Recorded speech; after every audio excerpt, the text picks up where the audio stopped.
बंदों गुरुपद कंज कृपा सिंधु नर रूप हरि महामोहतम पुंज जास वचन रवि कर्णिका।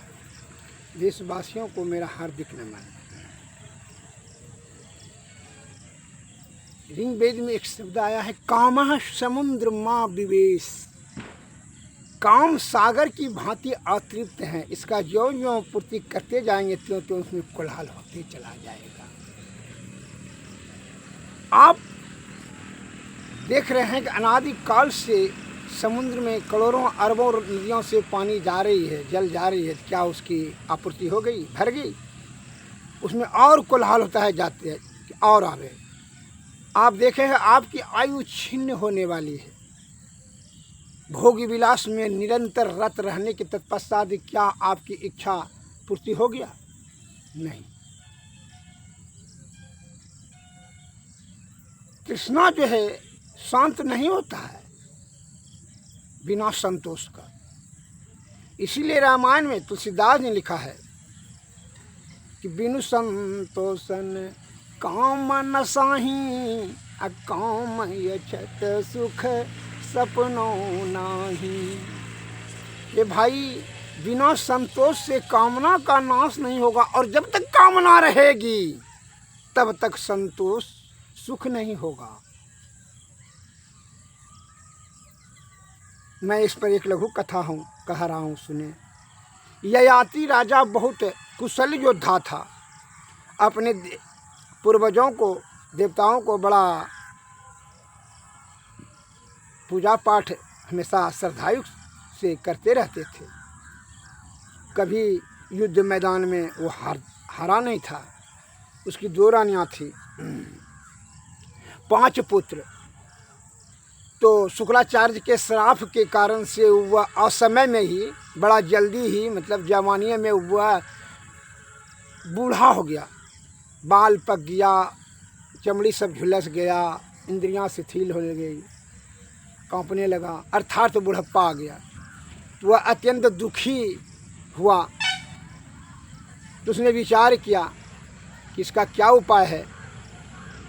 तो शुक्राचार्य ने यह भी कहा था कि जाओ, अगर यदि कोई अपने स्वेच्छा से अपना जवानी तुमको अगर देने के लिए तैयार हो जाए तो तुम पुनः जवान हो सकते हो, लेकिन स्वेच्छा से। तो उसका 5वां बेटा जवान थे, ययाति राजा का। तो उसने सोचा कि बेटा से जा करके जवानी उसका मांग लेते हैं। तो बड़का बेटा से जा करके कहता है कि बेटा, हमको तू अपना जवानी दे दो और बुढ़प्पा हमरा ले लो, जिससे कि हम अपना सुख भोग विलास करें। का यह जर्जर शरीर से बड़ा दुख होता है, और तुमको हम राजगद्दी तुम्ही को दे देंगे, राजा तुम्ही को बनाने के लिए। हमको राजगद्दी नहीं लेना है, हम आपको जवानी नहीं देंगे। ये सब कौन पाठ पढ़ाने के लिए, हम बुढ़प्पा नहीं लेंगे, जाइए दूसरा बेटा के पास जाइए। तो उससे जो छोटा था, 4था वाला बेटा पास आया, बड़ा विनय किया, बेटा तुम्ही को हम राजा बना देंगे, तुम अपना जवानी दे दो और कुछ दिनों के लिए, फिर जो है हम सुख भोग विलास कर लेंगे और तब फिर आपको फिर लौटा देंगे। कहा हम ये सब काम नहीं करेंगे। जब बुढ़प्पा से बड़ा कष्ट होता है ना, हाथी घोड़ा कहीं पर नहीं चढ़ सकते हैं, शरीर में बड़ा कष्ट होता है। ये सब हमने ये सब नहीं काम करेंगे, जैसा कर्म किया उसी के अनुसार भोगिए। वो भी भगा दिया। तीसरा के बाद किया, तीसरा ने भी कहा कि आप यही सब हमको सिखाने के लिए बुद्धि आए हैं, कर्म के अनुसार से फर्क हो गया। आप हमको हम का ले लेंगे, तुम्हारा जो है ना यह दुर्बल शरीर, झुर्री वाला चेहरा, बाल पका हो, सब हंसेगा हमरा राज का आदमी, सब मैं तब बकलोल हैं, जाइए आप, ये सब हमसे नहीं होगा। लालच दिखा करके आए हैं, हमरा जवानी लेंगे। वो भी दुष्कार के भगा दिया। 4था बेटा के पास भी गया, वो भी नहीं तैयार हुआ। उसने भी बड़ी जो है उल्हाना दिया कि आपका और कुछ नहीं है ज्ञान, आपको आप अब किताब करना चाहते हैं भोग विलास, कितना सुख किए हैं। कल कह रहे हम तो जवानी में हमको शराब कारण से हम बूढ़ा हो गए, झर्री हो गया। कल के वो सब उन्होंने सुनेंगे, जाइए जाइए जाइए, वो सब जाइए। 5वां बेटा को जो है ना, 5वां बेटा के पास गया छोटका जो सबसे छोटा था उसे उसका नाम था पुरु। बड़ा अनुनय विनय किया, कहा कि बेटा राजा तुम ही बन जाओ, दे दो। रोने लगा, बड़ी विलाप करने लगा कि सुख भोग विलास करेंगे तो फिर तो तुमको तुम्हारा जवानी लौटा देंगे, फिर अपना बुढ़ापा ले लेंगे। कहा ठीक है पिताजी। उसको हृदय गर्वित हो गया, कहा ठीक है पिताजी। उसने जवानी स्वेच्छा से दे दिए। राजा पुरु ने बूढ़ा हो गया और वह राजगद्दी पर बैठ गया, राज करने लगा। और यह जो है कुबेर के वन में जा कर करके दोनों रानियाँ से भोग विलास करने लगा। बहुत दिन तक जो है वहाँ जो है मनोरंजन किया, विषया आसक्त होकर के विषय का आनंद, क्षणभंगुर आनंद रहा। वह इतना दिन रहा कि विषय से वह उब गया और अंतिम में उसको ज्ञान हुआ जितने कि अब अंत होगा, लेकिन जितना हम विषय में रत होते जाए और उसकी तीव्रता बढ़ती चली जाए।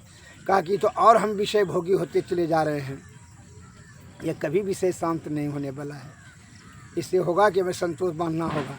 कहा इतना दिन हो गया तो इस प्रकार जो है करने से क्या होगा, इस प्रकार से करने से तो हमारा जो है कीर्ति नष्ट हो जाएगा और सद्गुण हमारा छिन्न होकर करके हम जो है 84 लाख योनि में परिभ्रमण करने लगेंगे, विषय में आदि हम हो जाएंगे। इसका निरंतर अतः विषय भोग करते करते जो है उनको जो है क्या हुआ कि वह तृष्णा उसका बढ़ते गया, उसको आत्मज्ञान जागृत हो गया। नहीं, ये करना से ठीक उचित नहीं होगा। तो जो है वासना को तभी शांत नहीं होगी जब मनुष्य का इच्छाओं पर काबू रखे, तभी राग द्वेष से हट जाए तब ठीक है। इच्छा पर काबू रखेगा तब, इच्छा पर काबू नहीं रखेगा तो वासना में परिवर्तन होते जाए। विषय इतना बलवती होता है कि आपका जो है ना सभी बुद्धि वहाँ जो है छिन्न हो जाती है। बड़े बड़े बुद्धिजीवियों को, ऋषि मुनि महात्माओं का भी जो है विषय के आगे में जो है वह क्या होता है, परास्त हो जाता है। और विषय में जो पड़ गया तो समझ लीजिए वह अनादि काल से अब कब गुरु का जब कृपा हो जाएगा, ईश्वर की कृपा हो जाएगी, तभी उसका जो है कुछ हो सकता है, लेकिन उसका कुछ नहीं होने वाला है। तो ययाति राजा का तो धर्म का जमा था, अपने पितरों का, देवताओं का जो उसमें भक्ति का बीज था, इसलिए उसको आत्मज्ञान हो गया कि नहीं, विषय कभी शांत होने वाला चीज़ नहीं है। कहा भक्ति बीज विषय नहीं, जो जुग जाई अनंत, और ऊंच नीच घर जन्म ले फिर भी संत का संत। भक्ति रूपी बीज नष्ट नहीं होता है। इसलिए कहता है अब क्या कि उसने अपने आकर के बेटा से कहा कि बेटा जो है तुम ले लो अपना जवानी और बुढ़प्पा दे दो। बेटा ने ऐसा ही किया, वह बुढ़प्पा लेकर के वन की ओर चले गए तपस्या में, सदगुरु की शरण में। ययाति राजा और बेटा को राजा बना लिया, छोटा बेटा को, पुरु को। इस प्रकार से वह इससे विषय से छुटकारा पाया, संतोष रूपी जो है प्रसाद ग्रहण किया। वह भक्ति के बीज का जो है उसने ज्ञान को वह जागृत किया। अतः इसलिए हमारे गुरु महाराज कहते हैं कि भक्ति का बीज सत्संग भजन में सद्गुरु के निकट में ही आपको पड़ेगा और उसका नाश तब नहीं होगा।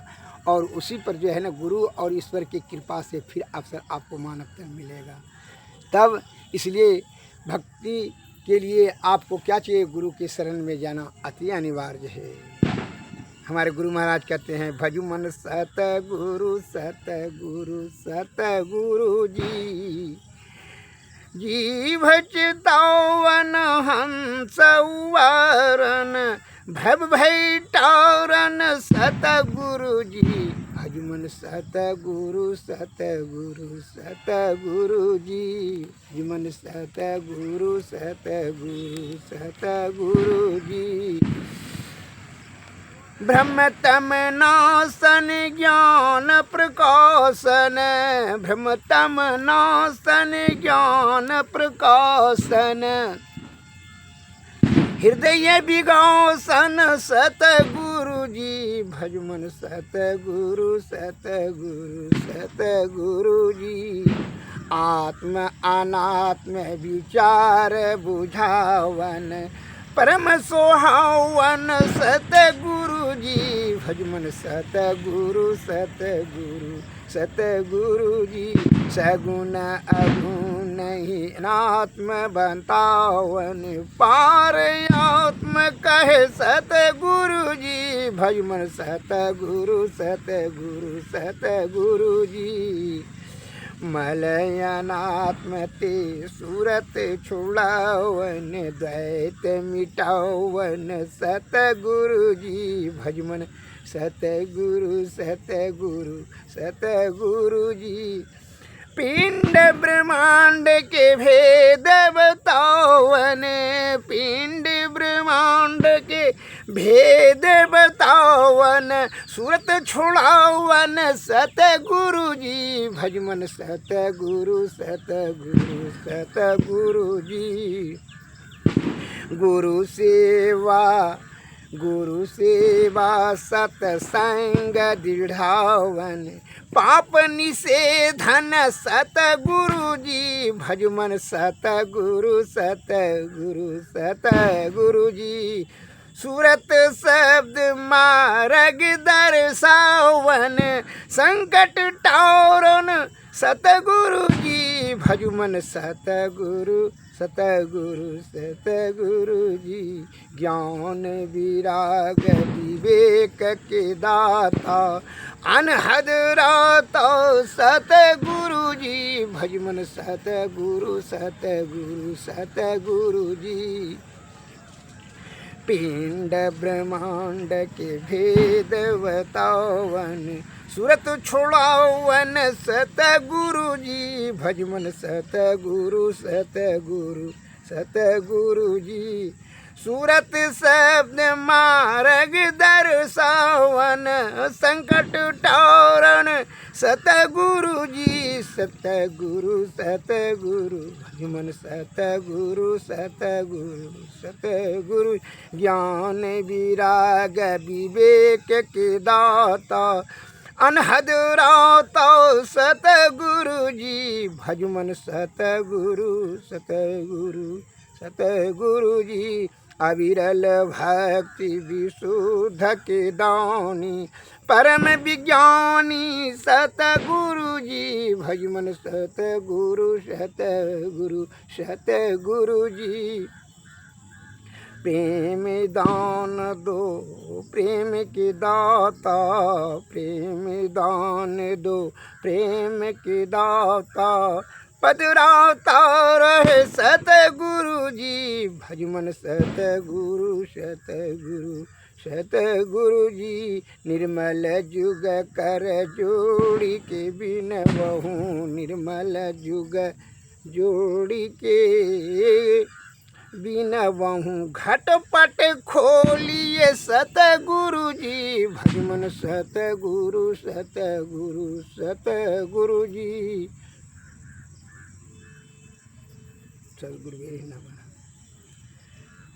इसका अर्थ स्पष्ट बता रहे हैं कि गुरु ही आपका गुरु का जो सेवा करने से ही गुरु की आसीन कृपा से घट का पट खुलेगा और वही आपकी सूरत को बताएगा रास्ता किधर जाना है ब्रह्म की ओर ले जाना है कि ब्रह्म की ओर ले जाना है। अरे ब्रह्म में जाओगे तो विषय रूपी दलदल में फंस जाओगे। मन और अहंकार वहाँ बैठा हुआ तुम्हारा घात लगाए हुए है उसी को बहका देगा। कहे मन को तो कष्ट नहीं होगा होगा तो कष्ट तो जीवात्मा को उसी को बहकाएगा। इतने बात को ध्यान रखिए।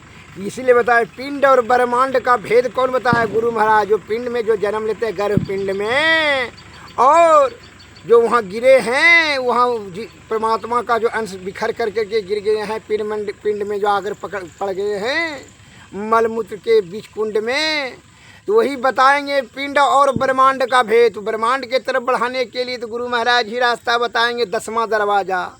यह 9वां दरवाज़ा से मत निकलना नहीं तो विषय जो है दलदल में तू फंस जाएगा। और 10वां दरवाज़ा में आज क्या है सगुन और अगुण का बताएगा भेद। मल और अनात्म की सूरत को छुड़ावने या जो है मल मूत्र और कुंड जो मल मूत्र का पसीना वाला शरीर इसी का जो है ना या जो जीवात्मा उसमें लपट गया है उसका जो है उसका कैसे छुड़ाएगा वो ज्ञान कौन देगा गुरु महाराज ही देंगे। और गुरु सेवा सत्संग दृढ़ता पूर्वक अगर गुरु का सेवा किया जाए, सत्संग किया जाए तो पाप का निषेधन हो जाएगा, अर्थात छिन्न हो जाएगा। सूरत शब्द मार्ग दर्शावन, सूरत शब्द मार्ग कौन बताएंगे? गुरु महाराज ने ही बताएंगे। तब वही मार्ग से आप ये जो है अनहद के होते हुए परब्रह्म की ओर बढ़ जाएंगे। क्योंकि इसीलिए एक सुन लीजिए, यह विषय है। आप एक उदाहरण लेते हैं, आपको मैं लघु कथा कहता हूँ उदाहरण देने के लिए सरल भाषा में। कोई भी राजा राज का कहाँ वो निवास करता है? फाटक के भीतर। तो उसी प्रकार जो परमात्मा है तो ये पूरा सृष्टि का ब्रह्मांड का संरचना की, अब उनको भी रहने का स्थान है ना, रहना चाहिए ना, तो कहाँ रहेगा? तो बड़ा बुद्धिमान बनाया मनुष्य को, बुद्धि मन अहंकार चित्त भी दिया, वो अपना अंश भी दिया। कहा कि तो हमको जो है ना ये तो आ जाएगा बड़ा सरल विधि से, इसका जो है ना तो आप कैसे निवास करेंगे? वो अपना सुरक्षित स्थान बनाया, फाटक लगाया। क्या है? विषय रूपी लोभ मोह मद अहंकार तृष्णा भय क्रोध ईर्षा, ये सब विषय दिया। और यह किससे उत्पन्न होता है? यह पांचों ज्ञान इंद्रियों से, और मन और अहंकार 5 2 7, ये सातों मन और अहंकार जो है मर्डर है, मालिक है। इसको जो है विषय की ओर जो है यह ज्ञान इंद्रियों से देखता है, सुनता है और सूंघता है, स्वाद लेता है। तो यह ज्ञान इंद्रियों को उत्तेजित करता है, विषय की ओर धकेल देता है, ताकि जो है वही जो है दरवाज़ा जो है, यहाँ 10वां दरवाज़ा फाटक बंद है, वहाँ 10वां दरवाज़ा में क्या है? वो फाटक बंद है, और वहाँ राजा आराम फरमा रहे हैं, अर्थात परब्रह्म का निवास वहीं है। तो उसको कैसे? तो गुरु महाराज नहीं बताएंगे कि भाई यह दोनों दरवाज़ा से विषय में चल जाओगे। और जैसे है विषय में, जो मान लीजिए कि किसी को आँख से देखें, शत्रु को देखे तो आपको क्रोध हो रहा है, सड़ा हुआ मुर्दा को देखे तो घृणा हो रहा है, सुंदर स्त्री को देखे तो वासना हो रहा है। तो यह देखने का काम नेत्र कर रहा है, लेकिन मन जो है उसी के अनुरूप आपका जो है ना भावने पैदा हो रहा है। तो इस प्रकार से जो आप देखेंगे तो देखने की क्रिया इससे जो है तो हम इस ब्रह्म तक कैसे पहुंच पाएंगे? ये तो नश्वर चीज़ है, नाशवान है चीज़, आँख कान नाक मुँह ये सब तो जल कर राख हो जाएगा यहीं। तो इसे अविनाशी चीज़ को कैसे पाएंगे? तो ये दरवाज़ा है, घर है, फाटक के साथ फाटक के भीतर में है। आप इतने जान लीजिए कि 5 ज्ञान इंद्रियाँ 2 मन और अहंकार, ये दोनों जो है ना 5 2 7 सातों फाटक के भीतर में है परब्रह्म। राजा वहाँ भीतर में बैठते हैं, सामने में आकर के ना तो कोई भी उसका हत्या करके राजा को हत्या कर देगा, भाग जाएगा। इसलिए वो भीतर में सुरक्षित स्थान बैठते हैं। तो सुरक्षित स्थान में बैठने के लिए उनका कौन बताएगा? तो चित्त और बुद्धि ही न जो है उनका गुप्तर मालिक है, मंत्री है, प्रधानमंत्री, वही नहीं बताएंगे कि भाई ये कहाँ राष्ट्रपति बैठे हुए हैं, चलिए वहाँ से भेंट करा देंगे अपने राजा से। हम तो प्रधानमंत्री न है चित्त अबुद्धि पेशकार साहब, वही नहीं बताएंगे कि वहाँ जो जज साहब बैठे हुए हैं कहाँ बैठे हुए हैं। तो चलिए उसको बता देते हैं। ये गुरु के कृपा से ही होगा, गुरु ने ही बताएंगे आपको। क्या गुरु वहाँ पहुँच चुके हैं, इसलिए जो पहुँचे हैं वही नहीं बताएंगे कि भाई जो है वहाँ ऊपर में होता है ये आँख है सूंघने में। अब मान लो कोई बदबू सूंघते हैं तो बड़ा घृणा होता है, खुशबू होता है तो बड़ा अच्छा लगता है, स्वादिष्ट भोजन करते हैं, नहीं नीम बड़ा कड़वा है, और चिरौता बड़ा कड़वा है, नमकीन मीठा बड़ा अच्छा लगता है। उससे आपको जो है अनेक बीमारी पैदा हो जाए, उससे क्या मतलब है आपको? लेकिन आपको है ना मीठा लगना चाहिए, स्वादिष्ट लगना चाहिए। तो विषय के अंतर्गत में आपको जरा सा अभद्र शब्द कह देता है तो क्रोधातुर हो जाते हैं, मीठा शब्द होता है बड़ा प्रसन्न हो जाते हैं, बड़ी भावुक हो जाते हैं। इस प्रकार से जो है ना विषय से आसक्त होकर करके आप क्या होता है, ये अपने आयु को छीन कर देते हैं। और एवं प्रकार से विषया आसक्त होकर के जीव आत्मा को यह ज्ञान नहीं रहता है कि कौन दरवाज़ा से राजा के पास पहुंचना चाहिए, परब्रह्म को जीवात्मा को कैसे पहुंचना चाहिए, उनको बात का ज्ञान नहीं रहता है। इसलिए वह ज्ञान आपको सद्गुरु के कृपा से ही मिलेगा। तो वह कृपा उनको कैसे होगा? सत्संग भजन जाएंगे, सद्गुरु के निष्कपट सेवा करेंगे तो ही नहीं। तो आपका पिंड ब्रह्मांड का भेद बताएगा, सूरज शब्द का मार्ग बताएगा, मार्ग को रास्ता को बताएगा। आप जब तक कि स्टेशन जाएंगे, स्टेशन मास्टर को पूछेंगे कि भाई दिल्ली जाने वाली गाड़ी कब आएगी, क्या नंबर प्लेटफार्म पर आएगी, कैसे चलेंगे दिल्ली, तो वही ना बताएंगे स्टेशन मास्टर। उसी प्रकार सदगुरु महाराज जी ने बताएंगे आपको कि भाई जाने का, दिल्ली जाने का रास्ता, ब्रह्म पर जाने का जीवात्मा का रास्ता कौन रास्ता है। भीरकुटी के बीच में बिंदु, बिंदु से तम मंडल, अंधकार, अंधकार से जो है वहाँ स्थिर कीजिए। यह दोनों, इस दोनों नेत्र के किरण को अस्थिर कीजिए तो वहाँ अंधकार, अंधकार से तो प्रकाश, तब अनहद में, तब है ना शब्द में, सब सार शब्द में, तब निःशब्द में, तब न पर ब्रह्म में। ये सब कौन बताएंगे किसका, जब आप छल कपट परपंच या विशेष से इधर बेलाग हो जाएंगे तब ना वहाँ पहुँचेंगे, तब ना। गाँव में रह जाएंगे तो दिल्ली थोड़ी आप पहुँच जाएंगे। स्टेशन आकर के वहाँ पूछिए। तो उसी प्रकार जो है स्टेशन बड़ा बू से कि भाई दिल्ली जाने के लिए कैसे कैसे क्या करेंगे, सब बताएंगे। उसी प्रकार सदगुरु महाराज ही आपको बताएंगे कि परब्रह्म पहुँचने के लिए जीवात्मा को क्या रास्ता है, वह मार्ग को प्रशस्त करेंगे। उनकी कृपा होगी तब तो क्या कृपा होगा। इसलिए सतोगुण में सदाचार करते हुए आप उनकी कृपा का जो है होगी और उसमें तब आपको मार्गदर्शन कर देंगे, तब परब्रह्म की तरफ चलाएंगे, मुक्त हो जाएंगे, जीवन मरण से मुक्त हो जाएंगे। जय हिंद, जय भारत। आगे पाठ में और